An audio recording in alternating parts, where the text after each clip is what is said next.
Pastor Apollo Quiboloy is expected to be taken to the Pasig RTC, or Regional Trial Court, within the day.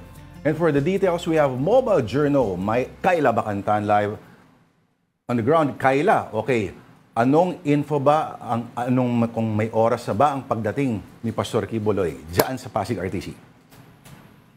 Yes, mainit na hapon, Pops Lord. Denise, sa ngayon, as early as 8 a.m., nandito na tayo at nakaantabay dahil nga dito inaasahang dediretso si Pastor Apollo Quiboloy. Pero hanggang sa mga oras na to, wala pang senyales na sila ipaparating na dahil maging yung mga pulis kanina na nakadeploy dito sa harapan ay nagsialisan na kanina 11 a.m. pa lang, 11 ng tanghali pa lang. So sa ngayon, inaasahan pa rin na dediretso sila dito dahil katatapos-tapos lang din nung press con nga doon sa PNP sa Trame at inaasahan na haharapin na ni Pastor Apollo Quiboloy. Ito naman daw yung kanyang kakaharapin. Ayon nga kay DILG Secretary Abalos, no? Ito naman yung kanyang kakaharapin, yung kasong qualified human trafficking na non-bailable.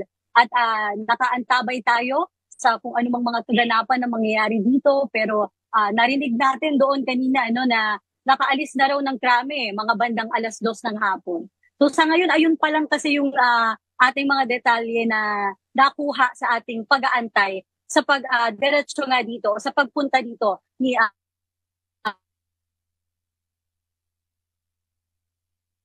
nawala, pero Quiboloy. Alright, maraming salamat sa iyo, ating Mobile Journal, Kayla Bacantan.